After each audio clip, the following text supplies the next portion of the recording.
The massive circular room stretched wider than any building on Earth. Alan Wright felt small as he walked to the center platform.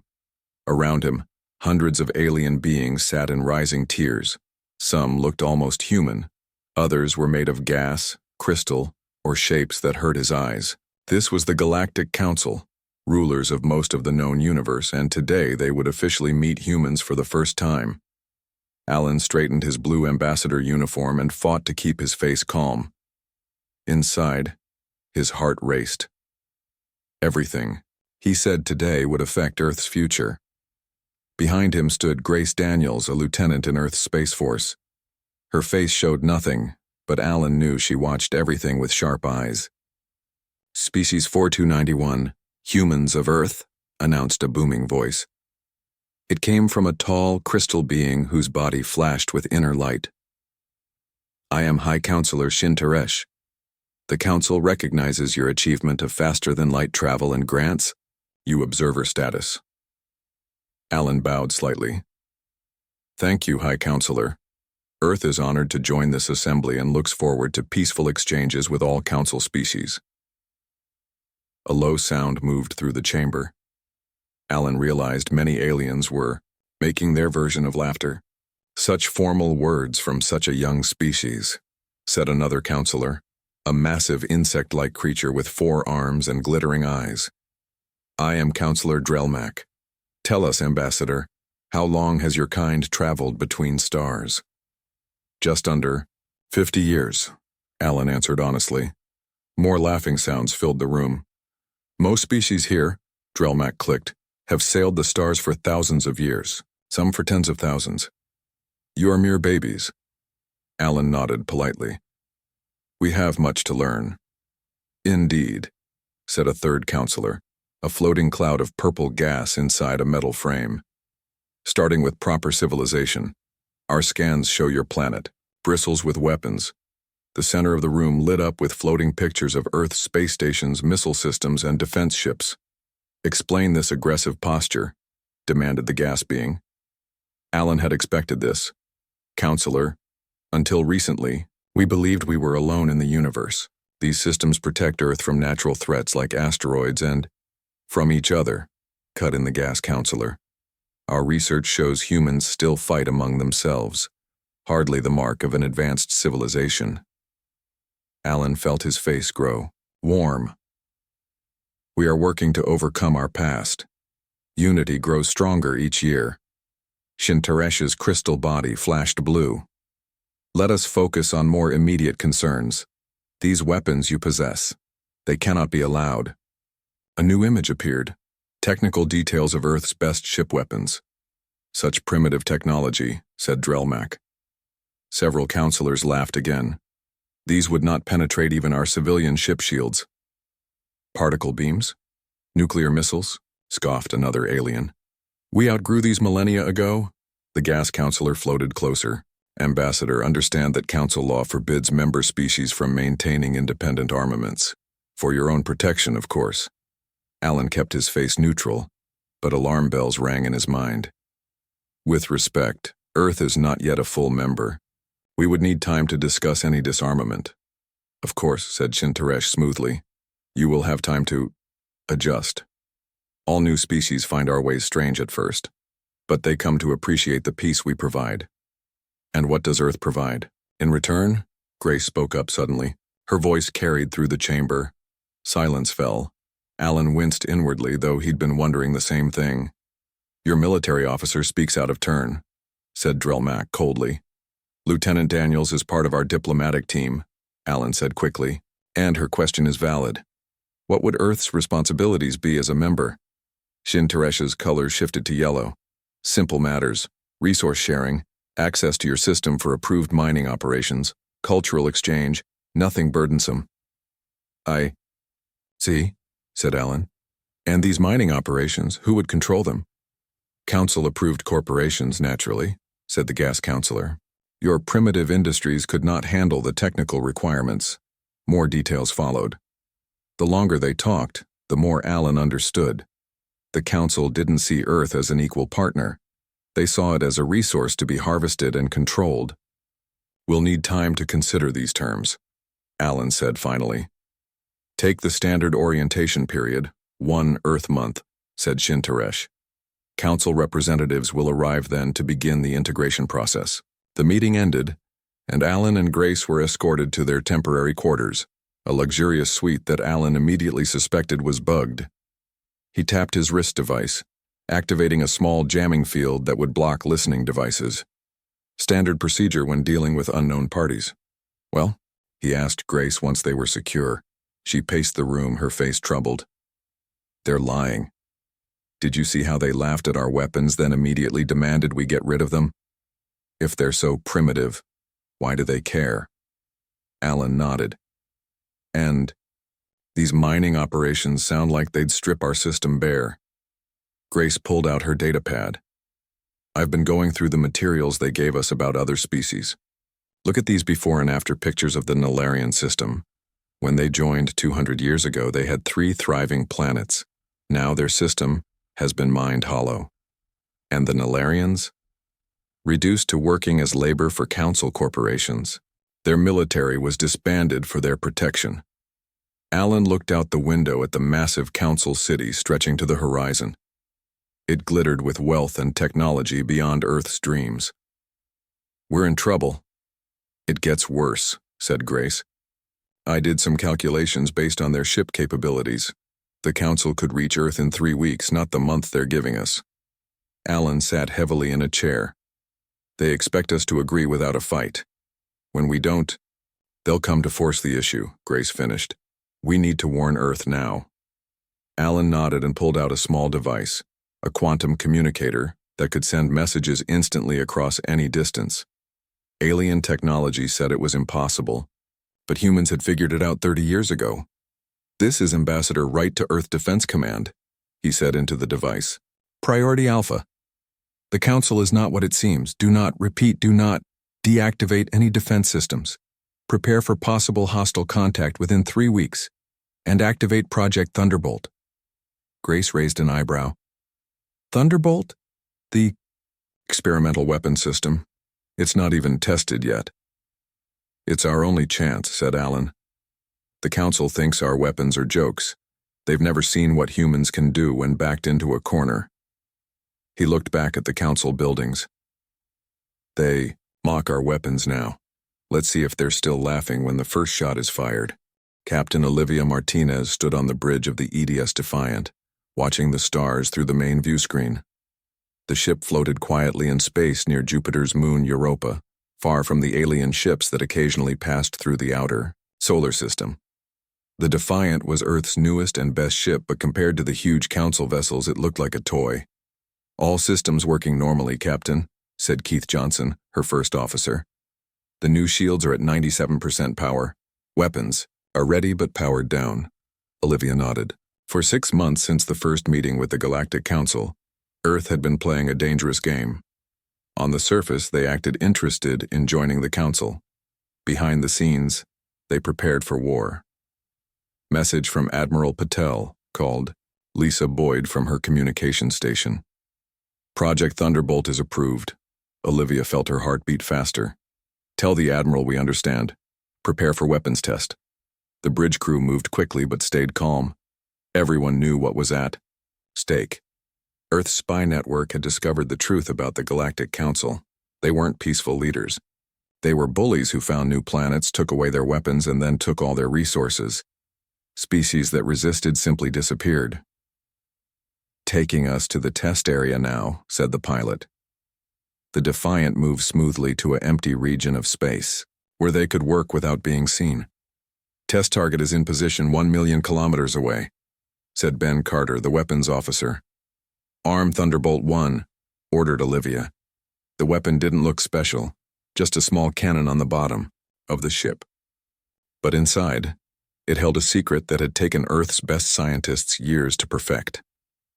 The Council races thought they knew everything about physics and weapons, but humans had found something they missed or ignored, a way to use quantum entanglement to make a weapon unlike anything in the galaxy. Thunderbolt armed and ready, said Ben. Olivia took a deep breath. What happened next could change everything. Fire. A small pulse of light left the ship, For a moment, nothing happened. Then the target didn't just explode, it vanished. With a perfect sphere of space around it. "Target destroyed," said Ben, his voice tight with surprise. The effect reached 5 kilometers from the impact point, just like the scientists predicted. "Record everything," Olivia ordered. "Send all data to Earth Defense Command." She allowed herself a small smile. "The Council can laugh at our primitive weapons all they want. They won't be laughing much longer." 3 weeks later, Ambassador Alan Wright stood again before the Galactic Council. This time he wasn't nervous. He was angry. "This is outrageous," he said, holding up the document they had given him. "You want us to destroy 90% of our defense systems within 1 month?" High Counselor Shintaresh flashed blue and yellow colors. "It is normal procedure, Ambassador. All member species must follow Council defense rules." "Which leaves Earth defenseless," Alan shot back. "And in return, you get mining rights to our entire solar system." Some Council members looked uncomfortable. Others looked bored, as if they had seen this argument many times before. "Your species worries too much," said Counselor Drelmack, the insect-like alien. "There has been peace in the galaxy for 2,000 years under our guidance." Lieutenant Grace Daniels stepped forward. "We've studied your historical records. The peace seems to benefit mainly the founding species, not the newer members." Wave of whispers moved through the chamber. Alan had spent weeks building friendships with representatives of other new species who had similar concerns but were afraid to speak up. "We need time to talk to our government," Alan said firmly. "Very well," said Shintaresh. "You have 7 days. But be warned, the Council has ways to make sure you follow our rules." Later, in the secure Earth Embassy, Alan received an urgent message from Admiral Patel back on Earth. "The Council is moving their ships," the Admiral said. "We've spotted at least 12 large vessels heading toward our solar system. Not enough for a full attack, but enough to scare us." "They're trying to force us to give in," Alan realized. "Maybe," said the Admiral, "but we're ready to push back. All our defense platforms now have Thunderbolt weapons. The Defiant and 5 other ships are in position. If they make a move..." Alan nodded. "I'll keep talking, try to get more time. But prepare for the worst." When the call ended, Grace approached with a data pad. "Sir, I've been studying their ship movements. It's not just to scare us. Look at this pattern. They're setting up what their military guides call a containment formation." "Containment?" "It's in their war records. They've done this before to species that resist them. First they surround the planet, then they destroy something big like a moon to show their power. After that, most species surrender." Alan's mouth set in a hard line. "Then we need to show our power first."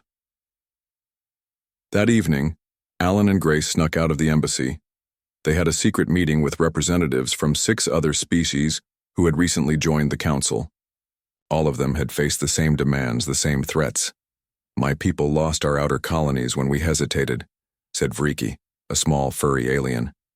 "The Council said it was pirates who destroyed them, but we found proof it was Council ships." "The mining destroyed our 3rd planet," said Jal, a blue-skinned humanoid. "When we complained, they cut our food supplies. One by one, they shared similar stories. The pattern was clear. The Council found new species, disarmed them, then took whatever they wanted. We need to stand together," Alan told them. "Earth is ready to fight back, but we need allies." "Fighting the Council is suicide," said Trell, a reptilian alien. "Their ships are too powerful." Alan smiled. "Maybe not as powerful as they want us to believe. We've developed something new, something they've never seen before." "What is it?" asked Vriki. "It's called Thunderbolt," Alan said. "And if I'm right, it's about to change the balance of power in the galaxy." As he spoke, the first Council warships were already passing Neptune, entering the solar system with their weapons charged. They expected to find a frightened, primitive species ready to surrender. Instead, they were about to face humanity's greatest surprise. The Council ships arrived with a show of power. 12 massive vessels, each one bigger than anything humans had built, took positions just beyond Mars. They formed a perfect circle, a wall of alien metal between Earth and the rest of the galaxy. On the bridge of the EDS Defiant, Captain Olivia Martinez watched the alien formation on her view screen. "They're in standard attack pattern," said Ben Carter, studying his tactical display. "Weapons powered, but not aimed yet." "All Thunderbolt systems ready?" Olivia asked. "Yes, Captain. All 6 ships and the orbital platforms are armed and waiting." Olivia nodded. Their orders were clear: do not fire unless fired upon. But if the Council ships made any aggressive move, they were allowed to use Thunderbolt. "Captain, we're being called by the Council flagship," said Lisa Boyd from Communications. "Put them on screen," ordered Olivia. The image of an alien appeared. He looked almost like a human-sized lizard standing on 2 legs with green-gold scales that shimmered in the light. His yellow eyes stared coldly at Olivia. "I am Supreme Commander Zurex of the Galactic Council Defense Force," he said. "Human, vessel, you will power down your systems and prepare to be boarded.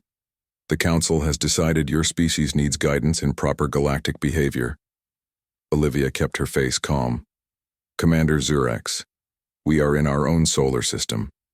We have done nothing aggressive and are no threat to your ships." "Your military buildup threatens galactic peace," Zurex said. "We have detected strange energy readings from your vessels, technologies you did not tell the Council about." "We don't have to tell you about all our technology," Olivia replied evenly. "Just like you didn't tell us about the energy damping fields your ships are charging right now." Zurex's scales flared in surprise. "You are mistaken. Our sensors may be primitive by your standards, Commander, but they work quite well. We know those fields are designed to shut down our defense systems before you attack. We've studied what you did to other species." Zurex was quiet for a moment, then his face hardened.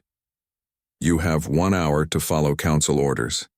After that, we will show you what happens to species that resist civilization." The screen went dark. "They're aiming at the moon," reported Ben. "Energy building in their front weapons." Olivia felt strangely calm. This moment had been planned for. "Tell Earth Defense Command. All ships take defensive positions. Charge Thunderbolt systems, but don't aim until I order it." The hour passed in tense silence. Then, exactly as the time ran out, the Council flagship fired. A bright beam of energy shot toward the moon. "Intercepting," Ben called out. From Earth's orbital platforms, defensive shields activated, absorbing the attack. The Council had underestimated human preparation. "They're charging for a second, stronger attack," Ben reported. "All Council vessels powering weapons." Olivia knew her next words would change human history forever. "Target the flagship's weapon array only. Minimal power. Fire Thunderbolt." The human weapon fired. A small pulse that crossed the distance in less than a second. When it hit the Council flagship, the result was immediate and shocking. The entire front section of the massive ship simply disappeared, cut away in a perfect, clean line. Stunned silence fell across the bridge. The Council ships froze in position. "All Council vessels have stopped charging weapons," Ben reported, his voice quiet with amazement. "Open a channel to all Council ships," Olivia ordered. When the connection was made, she spoke clearly and firmly. "This was a precise strike against your weapons only, using our most basic defensive system. We have taken no lives and don't want to take any. Return to the Council with this message. Humanity will not be bullied or controlled. We want peaceful relations, but we will defend ourselves." Meanwhile, on the Galactic Council homeworld, Ambassador Alan Wright was being held under guard in the Earth Embassy. Council security forces surrounded the building, and all communication with Earth had been cut off, or so the Council thought. Using the hidden quantum communicator that the Council's technology couldn't detect, Alan received updates about the confrontation happening in Earth's solar system. "It worked," he whispered to Grace Daniels as they huddled in the secure room. "The flagship has been disabled without any loss of life." Grace nodded. "But we're still trapped here, and the Council will be furious. Maybe not for long," Alan said. "Remember our new friends?" At that moment, across the Council capital, representatives from 7 other species made their moves. They had been secretly working with Earth, sharing information and making plans. Now they took control of vital systems, communications, security, transport networks. When Council security forces tried to storm the Earth Embassy, they found their weapons wouldn't work. The force fields around the building had been strengthened using technology Earth had shared. "Ambassador Wright," came a voice over the embassy's communication system. "This is Vriki. We control the main security grid now. The council chambers are secured as well. It's time for your speech." Alan and Grace hurried to the embassy's communication center. Using the channels that Vriki and the other allies had opened, Alan broadcast a message to the entire council world and, through the Galactic Network, to all member species. "People of the galaxy," he began, "I am Ambassador Alan Wright of Earth. Today the Council Defense Force attacked my world without provocation. They expected an easy victory against what they called our primitive weapons." He paused, letting the words sink in. "Instead, a single shot from our defense system disabled their flagship without killing a single crew member. We could have destroyed their entire fleet. We chose not to." He showed images of the confrontation, the council ship firing first, then the clean surgical precision of the Thunderbolt weapon. For too long, the council has ruled through deception and fear. They find new species, mock their technology, force them to disarm, and then take their resources. We have evidence of this pattern repeating dozens of times. Alan's face grew more determined. Today, that pattern ends. Earth and 7 other species have formed a new alliance. We seek not to destroy the Council, but to reform it, to create a true galactic community where all species have equal voices and rights. In the council chambers, the founding members watched in stunned silence as their power structure crumbled around them. High Counselor Shin Teresh's crystalline form had dulled to a pale blue. "How is this possible?" the counselor asked. "Their technology should be centuries behind ours." "Perhaps," said Grace, who now stood in the chamber with the representatives of the allied species. "You became too comfortable in your power, too certain that you knew everything. Humans aren't special because we're smarter or stronger. We're special because we never stop questioning, never stop looking for new answers." She activated a holographic display showing the Thunderbolt technology. "This uses principles you either missed or ignored. We've found that many younger species made similar discoveries, only to be discouraged from developing them." The old council members looked at each other, suddenly understanding that everything had changed. The balance of power that had existed for thousands of years was gone forever. "What happens now?" asked Counselor Drelmack. "Now," said Alan as he entered the chamber, "we talk about the future. A future where the galaxy's resources benefit all species, not just a few. Where technology is shared, not hoarded. Where weapons like Thunderbolt are never needed again." He looked around at the chamber, at the representatives of hundreds of species watching him. "The old council mocked our weapons," he said, "until the first shot was fired.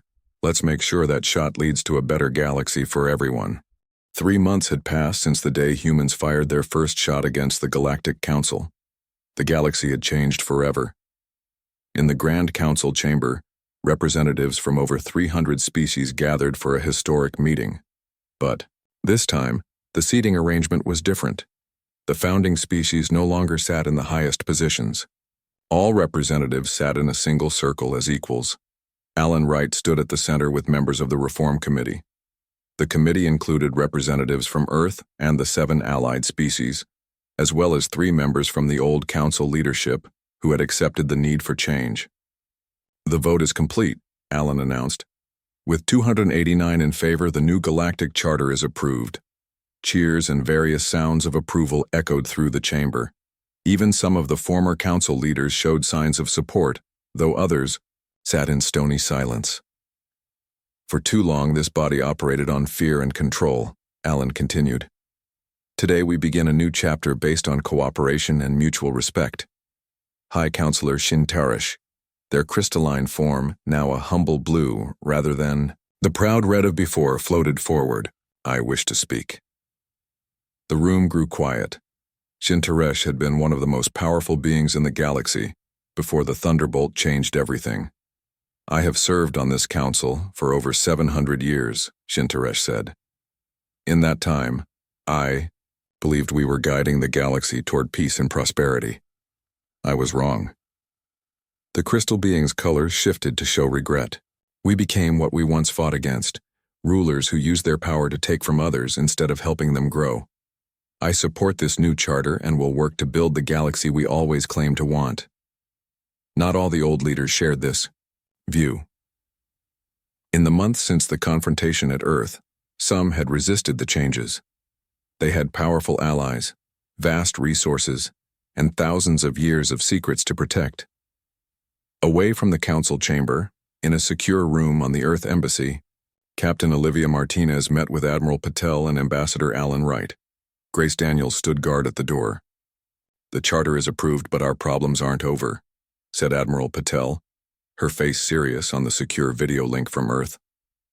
"Our intelligence shows that former Council military commander Zurex has disappeared with at least 20 warships." "The same Zurex who led the attack on Earth?" asked Olivia. "Yes, he's gathering supporters who oppose the reforms. Several of the older species corporations are likely funding him." Alan rubbed his tired eyes. "We expected this. Not everyone will accept giving up thousands of years of privilege without a fight."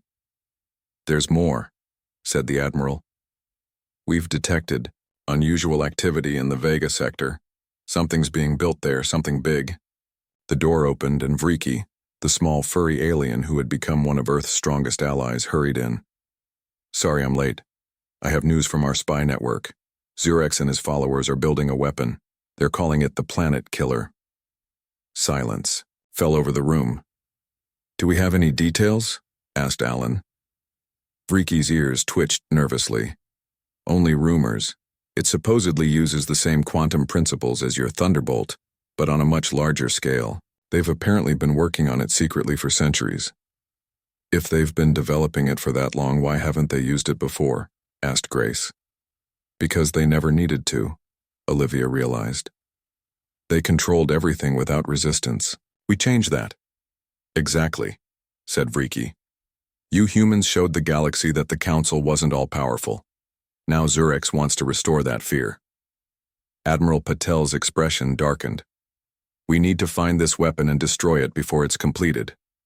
"That won't be easy," said Alan. "The Vega sector is vast and we don't know exactly where they're hiding." "I might have a solution," said Olivia. "Thunderbolt has been improved. The science team found a way to detect the specific quantum signature of similar technology. If this planet killer uses the same principles, we could track it," finished the Admiral. "Good thinking, Captain. How soon can your ship be ready?" "The Defiant can leave within 24 hours, Olivia replied. "You won't go alone," said Vriki. "My people will contribute 3 ships. I'm sure our other allies will help too. I'll inform the Reform Committee," said Alan. "We'll make this an official mission of the new Council." 2 weeks later, a fleet of 30 ships from 12 different species approached the outer edge of the Vega sector. The Defiant led the formation with Captain Olivia Martinez in command of the joint operation. "Quantum scanners active," reported Ben Carter at the tactical station. "Scanning for any sign of the planet killer's energy signature." Olivia looked at the view screen showing the vast star field ahead. The fleet had searched 3 star systems already with no results. This 4th system was their best lead yet, a red giant star with an unusual planet that had once been a mining colony. "Captain, we're picking up transmissions," said Lisa Boyd. "Heavily encrypted, coming from the 3rd planet. Can you break the encryption?" "Working on it." Lisa's fingers moved quickly over her console. "Got it. It's a message to Zurex. They're reporting that the main quantum core is at 82% power." "That has to be it," said Keith Johnson, the first officer. "They're building the weapon there." Olivia nodded. "Send word to the fleet. Tell them we've found our target." As the fleet moved closer to the planet, sensors began to detect massive energy readings. Something huge was under construction in orbit around the planet, a station nearly as large as Earth's moon. "I'm detecting over 40 enemy ships guarding the station," said Ben, "including 5 Council dreadnoughts." Olivia studied the tactical display. They were outnumbered, but their ships carried Thunderbolt weapons. The problem was getting close enough to use them effectively against the planet killer before it could be activated. "Open a channel to the fleet," she ordered. When the connection was ready, she spoke. "This is Captain Martinez. We found the planet killer, but it's heavily guarded. We need to disable it before it can be used. I'm sending attack plans now. The plan was simple but dangerous.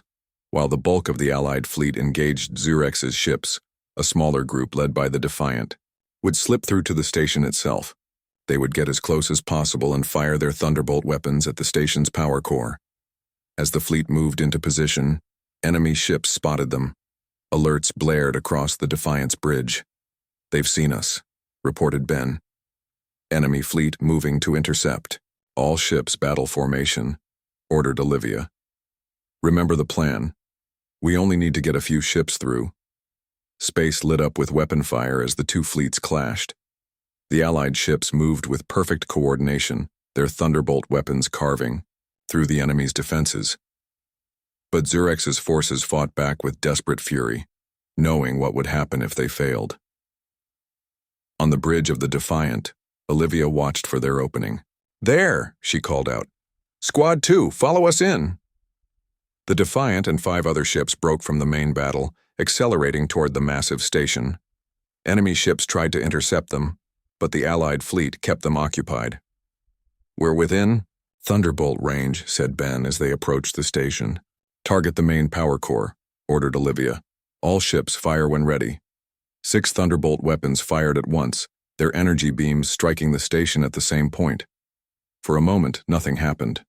Then, a ripple of energy spread across the station's surface. "Direct hit," Ben called out. "The quantum core is destabilizing. All ships retreat to safe distance," Olivia ordered. As the Allied ships pulled away, the planet killer began to break apart. Not with a massive explosion, but with a quiet implosion as sections of it simply ceased to exist, eaten away by the same quantum forces it had been designed to control. "We did it," said Keith quietly. Olivia nodded. "Send word to the Council. Tell them the planet killer is destroyed." As she watched the remains of the station disappear, Olivia thought about how far humanity had come, from being mocked as primitives to leading a galactic alliance, all because they never stopped questioning, never stopped innovating, even when everyone told them they were wrong. The Council had mocked humanity's weapons until the first shot was fired. Now that shot had echoed across the galaxy, bringing not destruction but hope for a better future. 1 year had passed since the destruction of the planet killer. The new Galactic Council, now called the Galactic Union, had grown stronger. On Earth, people celebrated the anniversary with parades and speeches about humanity's place among the stars. In his office at Earth Space Headquarters, Alan Wright looked out the window at the bustling spaceport below. Ships from 20 different alien worlds sat on the landing pads. Some brought diplomats, others traders, and many brought ordinary citizens who wanted to visit the planet that had changed the galaxy. "Quite a view," said Grace Daniels, now Admiral Daniels, as she entered the office. "Hard to believe how much has changed in just a year." Alan nodded. "From being mocked as primitives to becoming one of the most respected species in the galaxy. It's been quite a journey." "Not over yet," Grace said, placing a data pad on Alan's desk. "We just got word from Vriki. The trial is about to begin." Alan picked up the pad and read the message. Supreme Commander Zurex and several other former council leaders were finally facing justice for their crimes. After the destruction of the planet killer, Zurex had fled to the outer regions, but bounty hunters from the Krell system had captured him 3 months ago. "I should be there," Alan said, "as Earth's representative." "Already arranged," said Grace. "The Defiant is ready to take you to the Council homeworld. Captain Martinez will escort you personally." 2 days later, Alan stood in the grand courtroom on the former Council homeworld. The room was packed with representatives from hundreds of species, all there to witness this historic moment. Zurex stood in the center, his reptilian features hard and angry. Behind him stood 5 other former Council officials who had helped him build the planet killer. They were guarded by a mixed security team that included humans, Vriki, and even members of Zurex's own species who had embraced the new order. "Hi." Judge Mira, a being of pure energy who had been chosen for her species' reputation for perfect fairness, spoke first. "Zurex, former Supreme Commander of the Galactic Council Defense Force, You stand accused of crimes against multiple species, attempted genocide, and violation of the new Galactic Charter. How do you respond? Zurex's yellow eyes blazed. I recognize no authority here. For thousands of years, the Council maintained order in the galaxy. We prevented wars. We stopped primitive species from destroying themselves with weapons they didn't understand. By taking those weapons for yourselves, Alan said, stepping forward. By stripping whole planets of resources and reducing entire species to poverty, we did what was necessary. Zurex hissed. Look around you, human. Half the species in this room would have destroyed themselves without our guidance. Or perhaps they would have flourished, said Vriki, who sat on the judge's panel. We'll never know, because you never gave them the chance to find their own path. The trial continued for hours, with evidence presented from hundreds of worlds. Records showed how the old council had systematically exploited newer species, using threats and sometimes direct violence to maintain control. The court will now deliberate, announced Judge Mira after all evidence had been presented. While the judges discussed the verdict, Alan met with Captain Olivia Martinez and several other human representatives in a side room. No matter what happens, Olivia said, we need to be prepared. Zurex still has supporters. I know, Alan replied, but most of the galaxy stands with us now. They've seen what true cooperation can achieve.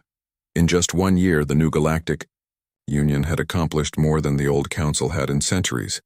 Freed from exploitation, many worlds were experiencing new prosperity. Trade flourished between species that had barely communicated before. New technologies were being shared rather than hoarded. Ambassador Wright called a voice. It was Trell, the reptilian alien who had once doubted that fighting the council was possible. Now he served as security chief for the Union. The judges have reached their decision. Back in the courtroom, Judge Mira delivered the verdict.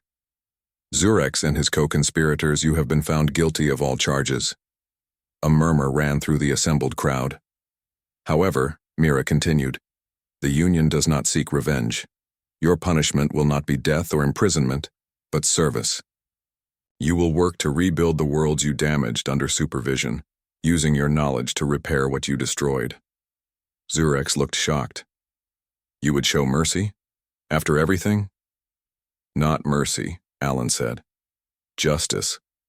The kind you never showed. To others. Later, as they left the courtroom, Alan and Olivia walked through the grand plaza that had once been reserved only for the highest council species. Now it bustled with beings from across the galaxy. It still amazes me, said Olivia, how one shot changed everything. It wasn't just the shot, Alan replied. It was proving that their assumptions were wrong, that a primitive species could innovate in ways they never imagined. They stopped at a new monument in the center of the plaza, a simple sphere of black stone with a perfect slice removed, representing the first thunderbolt shot. An inscription at the base read, "In remembrance of the day that changed the galaxy, not through destruction, but through the courage to challenge what seemed unchangeable." As they stood there, a group of young aliens from various species approached. One of them, barely more than a child, looked up at Alan with multiple eyes that sparkled with curiosity. Are you really from Earth? The young alien asked. The planet that stood up to the old council? Alan smiled. I am, but Earth didn't change the galaxy alone. We just fired the first shot. It took all of us working together to build something better.